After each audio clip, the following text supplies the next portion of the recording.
नमस्कार दोस्तों, स्वागत है आपके अपने चैनल आस्था लर्निंग पॉइंट पर। आज हम आपको KVS PRT के मैथ के सिलेबस के बारे में चर्चा करेंगे, जो कि इसमें लगभग 15 पॉइंट हैं और ये 20 नंबर का है आपको। और 20 नंबर अगर आप मेहनत करेंगे कंटिन्यू तो 20 में 20 आप ला सकते हैं। तो आपको सिलेबस के बारे में जानकारी एकदम सही होना चाहिए कि हमें क्या पढ़ना है, कौन सी पॉइंट पढ़ना है। तो इसलिए आज हम आपको सबसे महत्वपूर्ण इसमें जो लेसन है उनको पढ़ाएंगे। इसके अंतर्गत है ज्यामिति हमको पढ़ना पड़ेगा, और आकार इसके अंतर्गत, और स्थानिक समझ, और हमारे चारों ओर के ठोस पदार्थ। इस चारों में सबसे ज्यादा जो क्वेश्चन पुटअप करेगा वो ज्यामिति से करेगा, इसलिए हमको ज्यामिति जानना बहुत महत्वपूर्ण है। नेक्स्ट हम बात करेंगे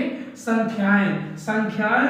इसमें आपको बताया जाएगा पहला पॉइंट, संख्या की भाषा और विकास। संख्या का विकास कैसे हुआ, और इसके अंतर्गत आपको संख्या की भाषा के अंतर्गत कुछ परिभाषाएं पढ़नी पड़ेंगी, जैसे सम संख्या किसे कहते हैं, विषम संख्या किसे कहते हैं, अभाज्य संख्या किसे कहते हैं। आप लोगों को यह संख्या जानना बहुत जरूरी है। फिर उसके बाद आपको पढ़ना पड़ेगा संख्याओं की गणना और संचालन। संख्याओं, इसके अंतर्गत आपको बताया जाएगा संख्याओं का कैसे जोड़ होता है, घटाव होता है, गुणा होता है, विभाजन। ये सब संख्याओं से जो महत्वपूर्ण टॉपिक हैं आपको पढ़ना पड़ेगा। उसके बाद है इसके अंतर्गत मानसिक अंकगणित, अर्थात जैसे रीजनिंग में आपको कुछ तर्क शक्ति पर आधारित होता है, उसी तरह मानसिक अंकगणित में कुछ क्वेश्चन आपको मिलेंगे, जैसे मानसिक आयु, वास्तविक आयु, उम्र संबंधित इसमें क्वेश्चन मिलेंगे। उसके बाद हम आपको बताते हैं भिन्नात्मक संख्याएं, अर्थात आपको फ्रैक्शन के बारे में, भिन्न के बारे में भी पढ़ना पड़ेगा।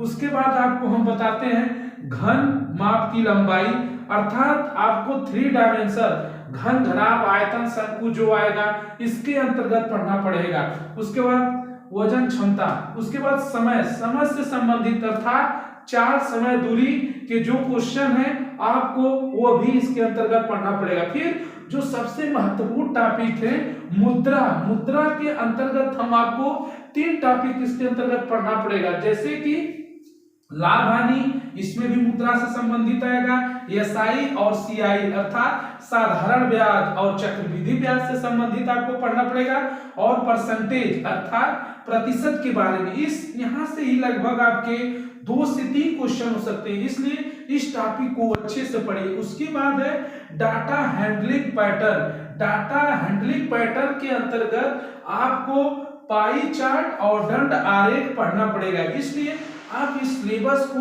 1 बार 2 बार अच्छे से गहन अध्ययन करिए, और वीडियो को 1-2 बार देखिए, सिलेबस को अच्छे से समझ लीजिए। और बहुत ही आसान है, क्यों, मुश्किल से आपका 15 दिन का है कोर्स, और 15 दिन अगर आप अच्छे से स्टडी कर लेते हैं तो 20 नंबर आप आसानी से ला सकते हैं। इसलिए आप वीडियो को देखें, सिलेबस को अच्छे तरह से समझें और एक पॉइंट को पढ़ें। अगर आप लोग कमेंट में कह रहे हैं तो कमेंट करिए पढ़ाने के लिए, तो मैं आपको एक पॉइंट कर 1 महीने में आपका पूरा कोर्स खत्म कर दूंगा। दोस्तों, आपको वीडियो पसंद आई हो तो लाइक, शेयर और सब्सक्राइब करिए।